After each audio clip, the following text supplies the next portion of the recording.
안녕하십니까, 이진우입니다. 카카오톡을 통해서 돈을 보내는 경우들이 요즘 꽤 있죠. 그런데 앞으로는 이렇게 카카오톡으로 돈 보내는 게 안 된다, 이런 보도가 나왔습니다. 관련법이 바뀌어서 그렇다는 건데 또 자세히 살펴보니까 무조건 안 되는 건 또 아니라고 해서요. 구체적으로는 뭐가 되고 뭐가 안 되고 왜 이런 논란이 있는지 한번 살펴보겠습니다.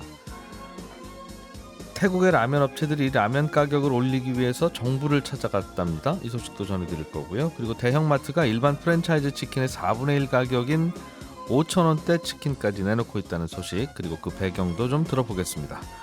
8월 19일 금요일 손에 잡히는 경제 바로 시작합니다.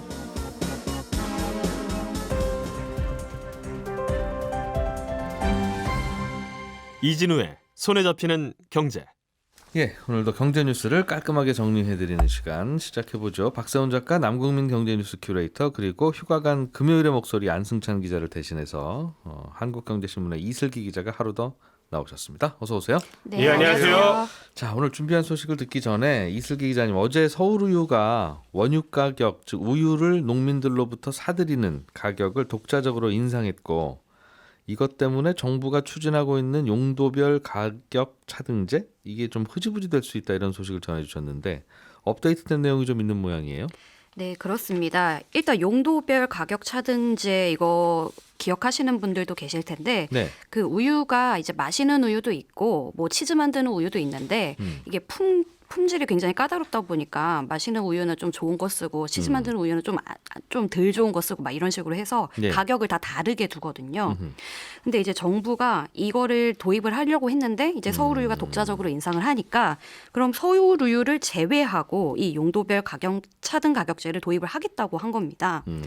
근데 다만 이제 정부가 그러면서 서울우유 측에 뭐라고 얘기를 했는지가 중요한데, 예. 뭐라고 얘기를 했냐면 원유가를 인상한 서울우유는 정부 지원 없이 구매 가능한 범위에서 알아서 가격을 결정한 것으로 알겠다고 한 겁니다.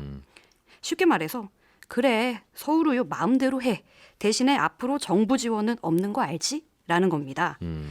원유를 파는 게 농민 입장에서는 그리 수지가 좋은 사업이 아니다 보니까 예. 정부가 그동안 일정 부분 지원금을 줬었습니다. 지원금을 정부가 주고 있었군요. 예, 그렇습니다. 어쩐지 우유 짜는 원가는 늘고 우유 업체들은 비싼 가격에 사면 소비자들이 안 사니까 못 사가겠다고 하고, 중간에 그러면 그래요, 알았어요, 조금 정부가 내줄게요 할 수밖에 없는데 그걸 지금까지 해주고 있었군요. 예, 그렇습니다. 그런데 정부가 이렇게 좀 해서 하려고 하니까 서울우유가 정부의 계획과 무관하게 가격을 서로 올려받고 합의하는 바람에 그럼 서울우유는 빼고 나머지만 하겠습니다, 그런 게 정부 입장이라는 거죠? 예, 그렇습니다. 그러니까 서울우유 쪽에 납품하는 농가, 그 협동조합에는 지원금 더 안 주겠다는 겁니다. 네. 그리고 또 이제 정책을 개편하는 과정에서 우유 업체가 가공유를 살 때는 해외보다 더 비싸게 살 수도 있거든요.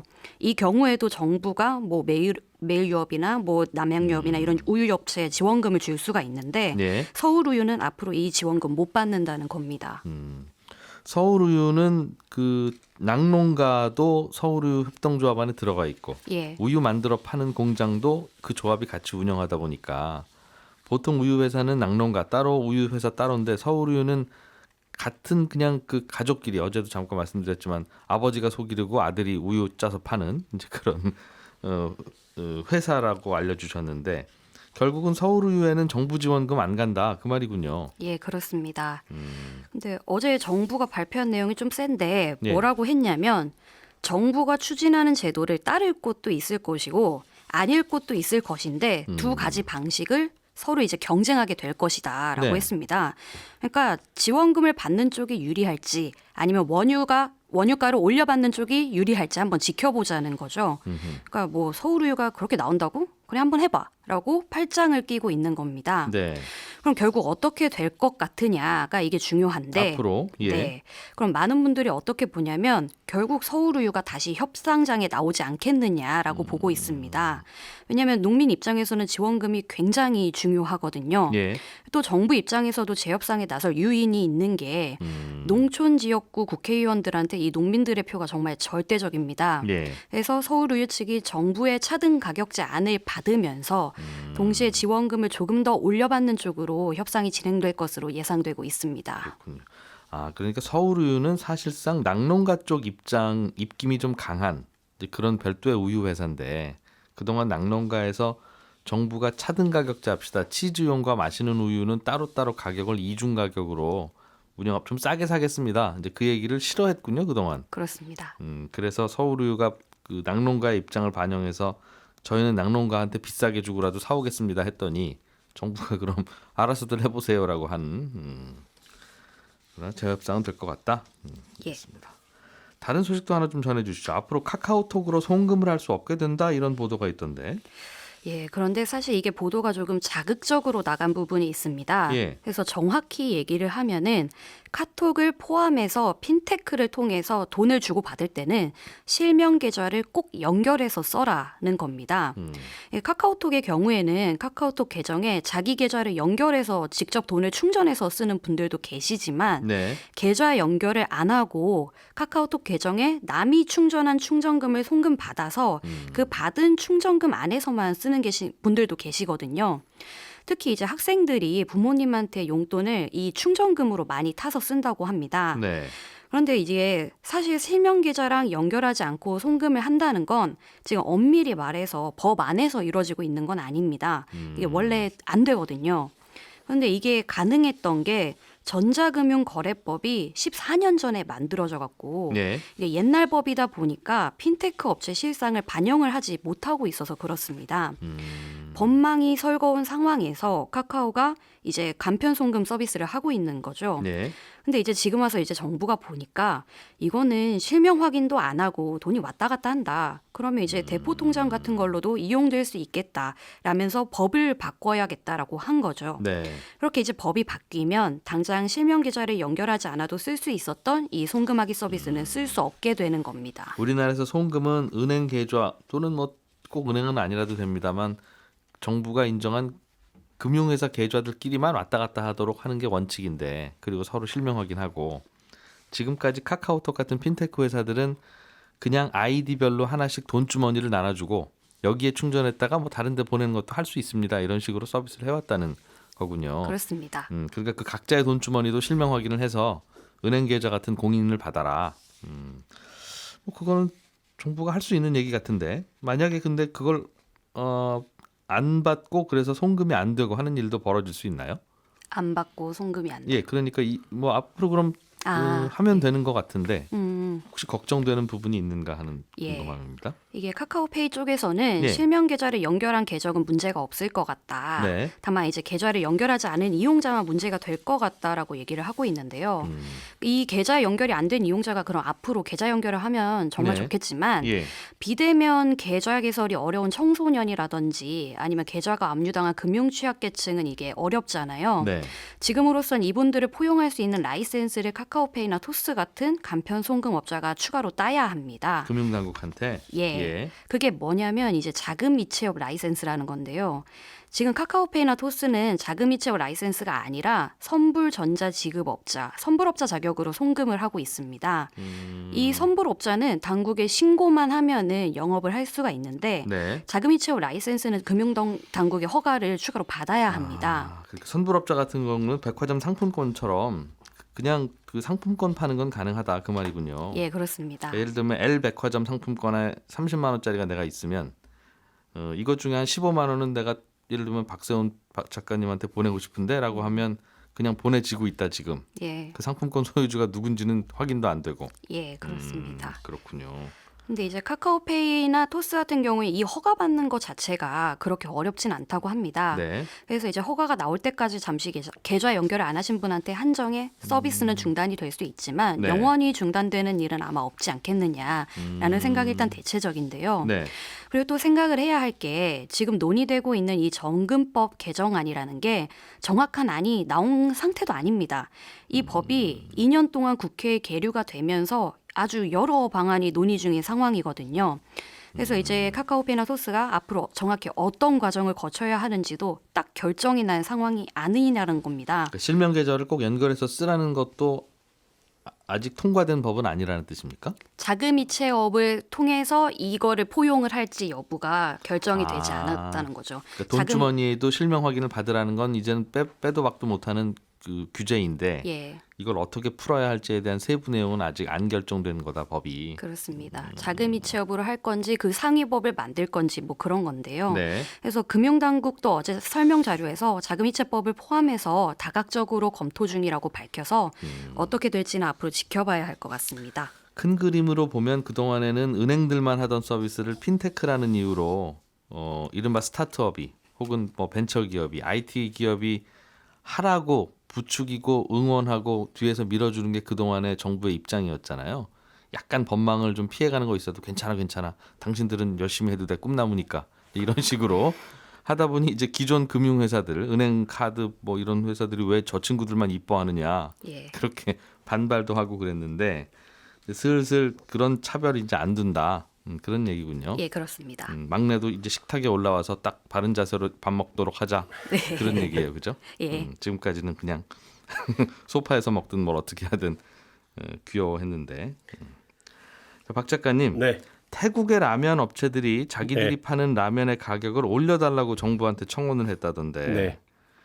라면 가격도 정부가 규제하나 봐요. 태국은? 하고 있습니다. 2007년 글로벌 금융위기 때부터 몇몇 제품을 정부가 지정해서 가격 통제를 하는데 그중에 예. 하나가 라면이거든요. 지금 태국 라면 가격이 한 봉지에 6바트 정도 합니다. 우리 돈으로 하면 대략 220원 조금 넘는데 예. 이걸 8바트로 올릴 테니 허가를 좀 해달라는 겁니다. 8바트면 한 300원 조금 안 되는 돈이니까 네. 70원 정도 올리겠다는 거거든요. 참고로 이 라면 가격은 2008년에 5바트에서 지금 6바트로 올린 이후에 14년간 동결입니다. 그런데 최근에 러시아 우크라이나 사태로 라면 만드는 데 필요한 밀 그리고 파묘 가격이 급등을 하는 바람에 네. 이제는 더 이상 가격을 안 올릴 수가 없다라는 게 업체들 얘기인데 태국에서도 밀이랑 파묘를 생산하긴 하거든요. 예. 근데 생산량이 국내 수요를 못 따라가서 수입을 많이 합니다. 근데 파묘 가격 같은 경우는 작년보다 한 3배가 올랐고 밀 가격도 한 30% 오르고 그밖에 마늘, 고추 이런 라면 제조에 필요한 농산물 가격 그리고 네. 포장에 쓰이는 원자재 가격도 다 올랐으니까 올려달라는 거고 업체들 요구에 대해서 태국 정부는 일단 고려는 하겠다라고는 했는데 네. 태국도 지금 물가가 많이 오르고 있거든요. 당연히 다 오르니까요. 당신들만 그 고민되는 거 아니다. 그렇습니다. 또 7월 소비자 물가지수가 작년 동기 대비 7% 넘게 올랐고 네. 라면 가격을 정부가 통제하는 대표적인 이유이자 명분이 봉지 라면은 저소득층이 주로 먹는 음식이다라는 거거든요. 네. 그러니까 가격 인상을 용인할지는 지켜봐야 되는 문제인데 다만 만약에 정부가 이번에 가격 인상을 용인 안 하면 라면 업체들이 그럼 우리는 앞으로 국내 라면 안 팔고 외국에 팔아버릴 겁니다라고 통보를 한 상황이라서 네. 올릴 가능성도 있어 보이는 상황입니다. 여기도 라면 업체도 우리나라 우유 업체들처럼 정부랑 싸우고 있네요. 네, 우리나라도 사실 비슷하죠. 라면값 올리면 막 뭐라고 하죠. 다른 상품보다는 네, 사실상 뭐 허가까지는 아니지만 네, 예전에는 무슨 라면 블랙인가 비싼 라면이 나왔다는 이유로 욕 먹었잖아요. 그렇죠. 다른 라면 가격 올리는 건 아닌데 네. 어쨌든 민감한 상품인데 우리나라 라면 업체도 비슷한 상황이겠습니다. 밀이나 파묘 가격은 당연히 같이 올랐을 거고. 그렇죠. 그래서 어제 농촌경제연구원에서 발표한 자료가 하나 있는데 우리나라의 3분기 수입 곡물 가격이 2분기보다 한 16% 정도 더 오를 거다라는 내용입니다. 예. 근데 저희 방송을 그동안 쭉 들으셨던 분들이라면 아니 박 작가 당신이 얼마 전에 7월에 세계 곡물 가격이 10% 넘게 떨어졌다고 하지 않았느냐. 그런데 왜 3분기에 수입 곡물 가격이 오르는 거냐 하실 수도 있는데 네. 보통 국제 곡물 가격은요. 국내 수입 가격이 반영되기까지 한 3개월에서 6개월 정도가 걸립니다. 그러니까 7월에 가격이 떨어진 건 올해 한 4분기쯤 돼야 반영이 되는 거고요. 무슨 선물 가격이 떨어졌다는 거군요. 그렇습니다. 국제 곡물 가격이 제일 높게 형성이 됐을 때가 3월부터 6월이니까 예. 이때 가격으로 샀던 물량들이 이제 3분기에 들어오는 겁니다. 그러니까 수입 곡물 가격이 오르는 거고 예. 식품업 같은 경우는 제조 원가에서 원재료비가 차지하는 비중이 최대한 80% 정도 되니까 제품 판매 가격이 오를 가능성은 아무래도 높습니다. 네. 근데 아까 말씀하신 것처럼 라면은 특성상 가격 인상에 대한 저항이 워낙 큰 상품이라 그동안 원재료비가 오를 때 계속 가격을 올릴 수는 없었어요. 예. 그래서 영업이익이 줄어든 회사들도 있는데 대표적으로 농심 같은 경우가 2분기 매출이 작년 2분기보다 늘었는데 네. 영업이익은 오히려 감소를 해서 원가 부담이 심해졌던 모양이에요. 그렇습니다. 국내 실적만 보면 24년 만에 적자로 전환을 했거든요. 그러니까 농심이 올 하반기에 또 올릴 수 있는 거 아니냐 이런 전망이 나오고 있는 거고 농심이 올리면 다른 업체들도 따라서 올릴 수도 있다 이런 네. 전망까지 나오고 있는 상황입니다. 가을쯤 라면 값이 또 오를 수도 있겠다. 네, 근데 라면은 미리 사두면 한 몇 달 지나면 이게 뭔가 그 기름이 산화된다고 하나요? 네. 맛이 좀 달라지더군요. 그걸 느끼세요? 예, 좀 그래서 딱 이 소식 들으면 소비자들이 할 수 있는 건 네. 그럼 라면 좀 미리 사두자. 어차피 먹을 거. 그 방법밖에 없는데 네. 이게 통조림 같은 거면 좀 오래 보관이 됩니다만 라면은 또 오래 보관도 안 돼서 이해는 다 되는데 좀 섭섭하다 하는 생각이 듭니다. 남국민 큐레이터가 준비해 오신 소식도 좀 들어보죠. 요즘 마트들이 본인들 브랜드를 붙인 치킨인지 어쨌든 좀 꽤 저렴한 치킨을 팔고 있고 이른바 이 반값 치킨 경쟁이 좀 벌어지고 있는 모양이에요. 예, 맞습니다. 요즘에 이른바 반값 치킨 대첩이 붙고 있다 이런 얘기를 하는데요. 네.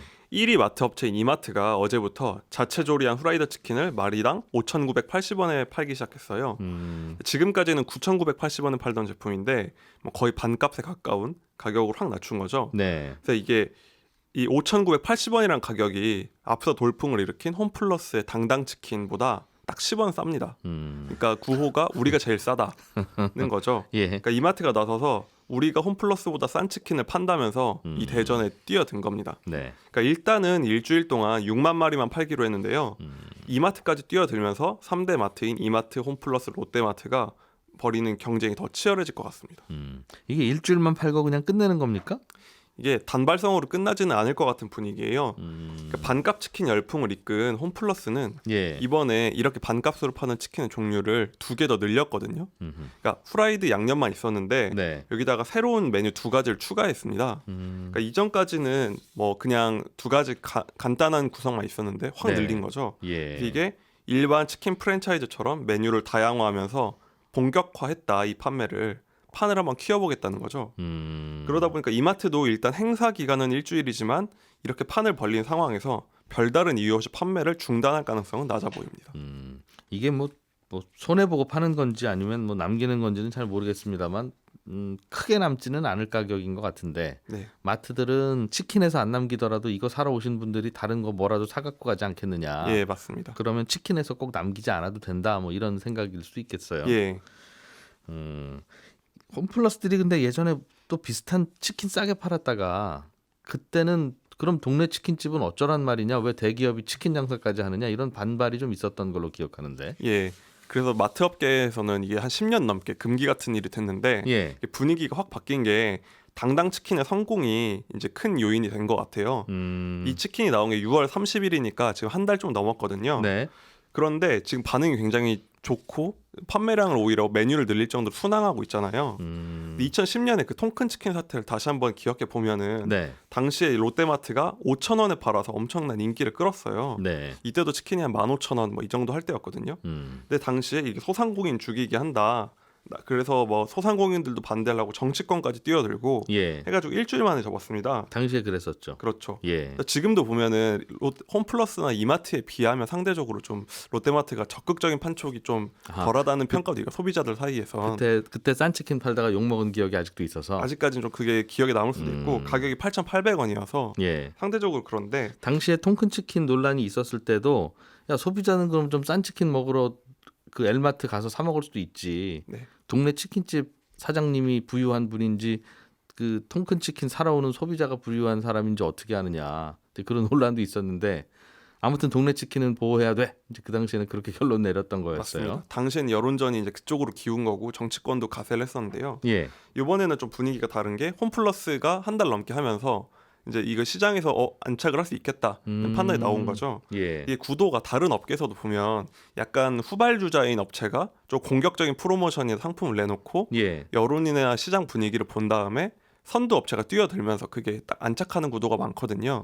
이번 전개가 딱 홈플러스라는 후발주자가 상품을 내놓고 분위기를 보고 1등인 이마트가 뛰어든 그런 구도로 보시면 될 것 같습니다. 10년 전에는 이름이 통큰 치킨이었고 네. 지금은 당당 치킨이고 그것만 달라진 거지. 네. 물론 이제 파는 유통업체도 달라졌습니다만. 롯데마트는 한통 치킨으로 바뀌었습니다. 아니 대기업 치킨이 동네 치킨집보다 싸게 팔아서 인기인 건 그때나 지금이나 똑같은데 네. 왜 여론의 잣대는 달라졌어요? 이게 10년 사이에 참 많은 게 바뀌었다는 걸 이번에 많이 실감을 하게 됐는데요. 예. 당시에는 구도가 갑인 갑 대기업인 마트가 소상공인을 죽인다. 이 구도가 설득이 된 거예요. 예. 그런데 지금은 이 치킨 값이 너무 오르다 보니까 옛날같이 그냥 서민 음식, 그러니까 골목 상권에서 그냥 간식처럼 먹던 것 이런 게 아니라 이제 비싼 음식을 파는 가게가 된 거죠. 네. 그리고 그 사이에 프랜차이즈들이 굉장히 대형화가 돼가지고 뭐 상장한 곳도 있고 치킨 프랜차이즈 중에 아. 매출이 수천억을 하는 곳도 있거든요. 그러다 보니까 옛날처럼 치킨 하면은 이제 소상공인, 서민 이런 구도가 좀 약해진 면이 있고 네. 또 한편으로는 당시에는 마트가 최강의 유통 채널 자리가 확고했었는데요. 지금은 굉장히 좀 많이 쪼그라든 상태입니다. 마트도 생각해보니 불쌍하다. 마트가 이제 처지가 많이 바뀐 거죠. 그래서 그 예. 유통업 매출 비율을 보니까 음. 뭐 이커머스에는 말할 것도 없고 백화점, 편의점보다도 마트 매출이 비중이 적습니다. 하기야 동네 상권 내지는 전통시장 상권 살린다고 뭐 일요일날 문 닫고 하느라고 좀 피해가 있다고 하죠. 예, 그리고 뭐 여러 가지 이제 좀 정체가 되고 이커머스에 밀리고 하다 보니까 예. 이제 마트도 처지가 많이 어려워졌다 이거죠. 그러다 보니까 옛날처럼 확고한 갑을 관계가 아니라 오히려 치킨 프랜차이즈가 더 큰 거 아닌가 뭐 이런 식이 되다 보니까 예. 여론전이 좀 반대가 된 것 같습니다. 그렇군요. 그러면 이 마트는 치킨으로 남기냐 안 남기냐 이거는 별 계산할 필요는 없는 그런 마케팅이라고 말씀을 드렸고 네. 어떤 이슈가 좀 남아 있습니까? 그럼? 이제 남은 이슈는 이제 치킨 업계 이제 반응이 좀 주목을 받고 있어요. 예. 근데 이게 그러면은 이렇게 장사가 많이 되면 업계에도 타격이 있을 것인가라는 얘기가 나올 수 있는데 일단은 시장에서는 치킨 업계에는 지금 담담한 반응을 보이고 있습니다. 네. 무대응이라고도 할 수 있는데 자기들 매출 타격은 직접적으로 있지 않을 것이다라는 것이고 실제로도 그 상장된 치킨사 주가를 보면 뭐 당당 치킨 나온 이후로 크게 흔들리고 있지는 않다 이런 상황인데요. 굳이 마트 가서 사시는 분들도 있을 거고 네, 동네 치킨 사다 먹는 분도 있을 거고 네, 하기야 뭐 배달료로도 치킨값보다 더 많이 쓰는 분들도 있으니까 예, 이미 치킨 소비자들도 그 뭐라고 합니까? 이제 등급 단계 이런 게 다 다르다는 거겠죠. 그렇죠. 이제 프랜차이즈들의 주장은 자기들이 고급 치킨이고 네. 가성비 치킨이랑은 시장이 다르다. 우리는 더 고급 음식을 파는 거기 때문에 뭐 잠식 당할 일이 별로 없다. 네. 이런 반응을 강접적으로 내비치고 있는데요. 근데 지금 굉장히 좀 치킨 업계가 그래도 이걸 신경 쓸 수밖에 없는 게 이 치킨의 존재 자체가 치킨값 거품 논란을 불지르고 있다는 겁니다. 뭐 2만 원 넘는 치킨들이 많은데 네, 뭐 저 마트는 뭐 한 5, 6천 원, 7천 원에 파는데 당신들은 왜 이렇게 비싸게 받냐 네. 하는 저항이 항상 생길 수 있는 근거를 제공한다는 거죠. 맞습니다. 마트 치킨이. 이 예. 치킨이라는 게 방금 말씀하신 뭐 라면처럼 굉장히 인화성이 강한 관심이 많은 음식이잖아요. 예. 근데 홈플러스의 구호 자체가 치킨 3만 원씩 내 물가를 구하러 왔다 이러면서 예. 대놓고 저격을 하면서 들어가고 있고 이거에 여론이 호응을 하고 있다 보니까 불똥이 어떻게 튈지 모르다 보니 치킨 업계는 굉장히 불편한 상황입니다. 좋지는 않다. 네. 최근 몇 년 사이에 여론이 많이 바뀐 걸 여기저기에서 느끼게 하네요. 똑같은 구조임에도 불구하고. 예, 맞습니다. 얼마 전에도 정부에서 뭐 어려운 서민들이 빚이 많으면 좀 도와줍시다, 탕감해 줍시다라고 했다가 무슨 포퓰리즘 같은 그런 얘기를 하냐 네. 이런 반발이 있었는데 몇 년 전만 하더라도 서민 돕자고 하면 당연히 도와야지라고 넘어가던 이슈였어요. 네, 여러모로 분위기가 바뀐 것 같습니다. 예, 좀 팍팍해졌다 하는 생각은 좀 드네요. 뭐 요즘에 소비자들 마음이. 경기가 더 안 좋아진 면도 있지 않나 그렇게 생각하고 있습니다. 그렇군요. 네, 이슬기 기자, 박세훈 작가, 남궁민 큐레이터 세 분과 함께했습니다. 들어주신 청취자 여러분 고맙습니다. 저는 11시 5분에 손에 잡히는 경제 플러스에서 다시 한번 찾아와서 인사드릴게요. 이진우였습니다. 고맙습니다.